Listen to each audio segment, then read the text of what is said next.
Hello everyone, so I am Vineet Sharma, your mentor of mechanical engineering. So आज मैं आपके पास एक बहुत ही इंपॉर्टेंट चीज़ डिस्कस यहाँ पे करने आया हूँ। ठीक है, आज के इस पर्टिकुलर वीडियो में हम जो बात करने वाले हैं वो एसएससी जेई के जो प्रीवियस ईयर पे मैकेनिकल इंजीनियरिंग से रिलेटेड जो पेपर हुए हैं इन दी 2024, इन दी 2023 एज वेल एज दी 2022, उसका पूरा का पूरा डिटेल एनालिसिस करेंगे। कितने नंबर ऑफ क्वेश्चंस आपसे पूछे गए थे हर एक ईयर में और कौन कौन से सब्जेक्ट से आज हम यहाँ पे इसकी बात करने वाले हैं। ठीक है ना, तो आपके लिए ये वीडियो बहुत इंपॉर्टेंट रहने वाली है क्योंकि इसमें आपको पता लगेगा कि आप जो आप प्रिपरेशन कर रहे हो स्पेसिफिकली फॉर एसएससी जेई, तो आपको किस तरह से सब्जेक्ट को प्रायोरिटाइज करना है on the basis of the previous paper है। ओके, सो अगर हम बात करें, जैसे आपके पास रिसेंट अभी जो एग्जाम हुआ था 2024 में, वो आपके पास 7 जून 2024 को हुआ था। ठीक है, अब सबसे पहले अगर मैं पेपर की पैटर्न की बात करूँ, आपको पता ही है ऑलरेडी कि सबसे पहले हमारे पास प्री होगा, then we have a mains paper. Okay, और प्री में आपके पास 2 घंटे होंगे टोटल। आप 120 मिनट्स में आपको 200 क्वेश्चन सॉल्व करने हैं। Out of the 200 questions we have 100 questions of the technical part. Okay, remaining 50 question जो होंगे वो एप्टीट्यूड के हैं and remaining 50 questions are from the GK और जनरल साइंस है। ठीक है, तो ये कुछ आपके पास ओवरव्यू रहता है पेपर का। अब स्पेसिफिकली अगर हम बात करें तो जो नॉन टेक्निकल सेक्शन है वो तो थोड़ा ईजी ही रहता है।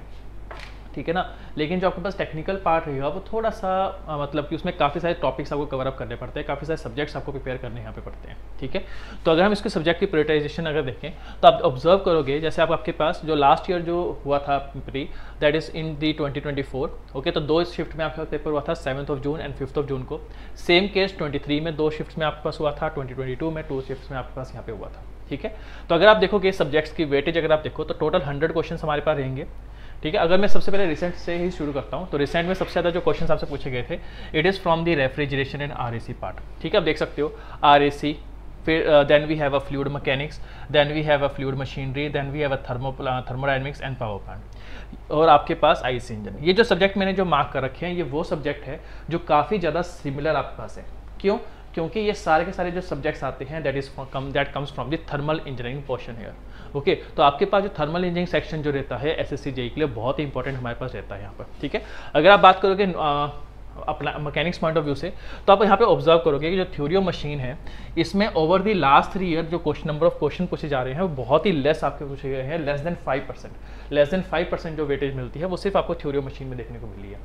ठीक है, तो इसके साथ अगर हम देखें आपके पास स्ट्रेंथ ऑफ मटेरियल जो हम कंसिडर करते हैं बहुत इंपॉर्टेंट सब्जेक्ट, इसकी भी जो वेटेज रही है लास्ट 3 ईयर्स वो भी आपके पास ऑलमोस्ट लेस देन 5% यहाँ पे रहेगी। ठीक है ना, अगर आप इंजीनियरिंग पॉइंट ऑफ व्यू देखोगे, इंजीनियरिंग मैकेनिक्स, तो ये भी लेस देन 5% है। लेकिन अगर हम बात करते हैं आपके पास आईसी इंजन की से, अब आईसी इंजन की आप थोड़ी वेटेज देखो, ये जो वेटेज जो वेरी कर रही है आपके पास, ये अराउंड 15% तक कर सकती है। ठीक है, तो आप देख सकते हो कि आईसी इंजन को आप बिल्कुल भी छोड़ नहीं सकते, आपको डिटेल में थोड़ा सा स्टडी करना पड़ेगा। और आईसी इंजन के अंदर कुछ ऐसे टॉपिक्स हैं जिसको हम बिल्कुल भी लीव नहीं कर सकते। अब ऐसा नहीं है कि आपको सिर्फ एयर स्टैंडर्ड साइकिल्स आपने पढ़ ली, ऑटो, डीजल और आपके पास डुअल साइकिल, दैट इज ऐसा नहीं है। इसमें आपको लुब्रिकेशन सिस्टम के बारे में अच्छा सा पढ़ना पड़ता है, कंबशन कैसे होती है इंजन के अंदर उसके बारे में आपको अच्छे से स्टडी करना है। ठीक है, टेस्टिंग कैसे करते हो, परफॉर्मेंस कैसे मेजर करते हो किसी फ्यूल की, आपके पास यहाँ पे फ्यूल एनालिसिस हम कैसे करते हैं, ये सब चीज़ें आपको आईसी इंजन में पढ़नी पड़ती है। ओके ना, इसका थोड़ा सा ध्यान रखना। अब रेफ्रिजरेशन की अगर हम बात करें तो रेफ्रिजरेशन का जो नंबर ऑफ परसेंटेज है वो लगातार इंक्रीज आपके पास यहाँ पे हुआ है और ऑलमोस्ट इसकी भी आप वेटेज रख सकते हो 15%, मैक्सिमम 15% तक क्वेश्चन पूछे गए हैं, ऑलमोस्ट यहाँ पे बिटवीन 10 to 15%। ठीक है, नेक्स्ट अगर हम बात करें आपके पास प्रोडक्शन, इवन दो प्रोडक्शन आपका जनरली हर एक मैकेनिकल एग्जाम के लिए सबसे इंपॉर्टेंट पोर्शन आपके पास यहाँ पे रहता है। ठीक है, जिसमें से अराउंड 30 to 35% जो पेपर है वो सिर्फ प्रोडक्शन से ही पूछा जाता है। लेकिन एसएससी जेई में अगर हम देखें तो इसकी जो वेटेज आपके पास अभी तक डिफाइंड हुई है मैक्सिमम 15% तक ये भी आपके पास यहाँ पर हुई है। ठीक है, जो कि आपको लास्ट ईयर ही देखने को मिली थी।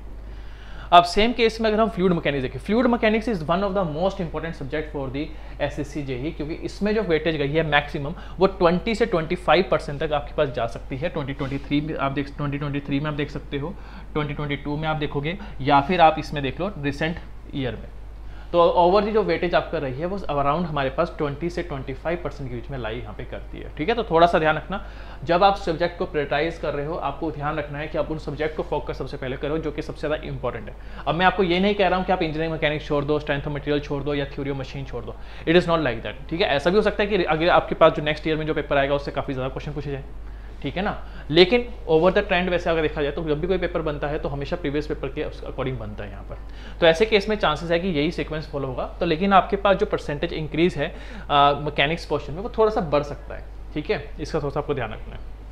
नेक्स्ट अगर हम बात करें fluid machinery, almost fluid machinery जो है वो बाकी पीएसयू एग्जाम में इतना ज़्यादा नहीं पूछा जाता, लेकिन इसमें इसकी वेटेज भी काफ़ी अच्छी है। ऑलमोस्ट आपके पास 10% जो है वो आपके पास एग्जाम पेपर जो है फ्लूइड मशीनरी से कवर अप यहाँ पे होगा, ठीक है ना। अब इस केस में आप देखोगे आपके पास थर्मोडायनेमिक्स है, पावर प्लांट है, तो थर्मोडायनेमिक्स और पावर प्लांट को बिल्कुल भी नहीं छोड़ सकते, स्पेसिफिकली पावर प्लांट, क्योंकि स्पेसिफिकली पावर प्लांट के अंदर ही 25% मैक्सिमम 20 to 25% सिलेबस आपके पास यहाँ पे जाने वाला है, ठीक है। तो इसको छोड़ना मत, बिल्कुल आपको अच्छे से कवर अप करना पड़ेगा इन डेप्थ इन डिटेल में आपके पास यहाँ पे।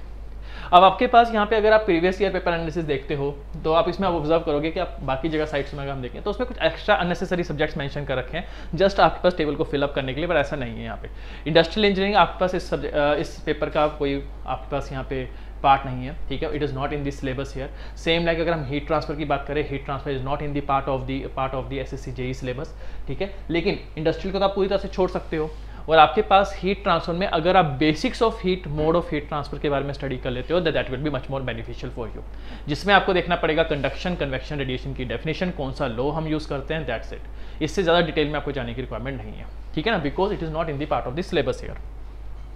तो अब आपके पास अब आपको पता लग गया होगा कि आपको किस ढंग से सब्जेक्ट को प्रायोरिटाइज करना है। सबसे पहले हमारा जो मेन फोकस रहेगा वो फ्लूइड मैकेनिक्स में आपके पास रहना चाहिए, then we have a fluid machinery, then we have a power plant engineering, ठीक है ना, और then we have a thermodynamics. तो ये 4 सब्जेक्ट तो ऐसे हैं जिनको आप छोड़ ही नहीं सकते बिल्कुल भी, ठीक है ना। अब भले ही चाहे आप यहाँ पे कितनी देरी से आप अपनी प्रिपरेशन शुरू कर रहे हो, लेकिन आपको इन 4 सब्जेक्ट्स को सबसे पहले फोकस करना है यहाँ पे, ठीक है। ये 4 सब्जेक्ट आपके लिए सबसे ज़्यादा इंपॉर्टेंट यहाँ पे रहने वाले हैं। इसी के साथ अगर हम बात करें आरएसी बहुत ज़्यादा इंपॉर्टेंट है, आईसी इंजन बहुत ज़्यादा इंपॉर्टेंट है, ठीक है ना, और साथ में प्रोडक्शन भी इंपॉर्टेंट है वैसे आपका देखा जाए तो अगर आप यहाँ पे प्रिपरेशन कर रहे हो या आप काफ़ी लेट प्रिपरेशन करते हो, शुरू करते हो, या आपके पास सफिशिएंट टाइम नहीं है टेक्निकल को पार्ट को कवर अप करने के लिए, तो कोशिश करना कि सबसे पहले आप इन 7 सब्जेक्ट्स की स्टडी सबसे पहले करो।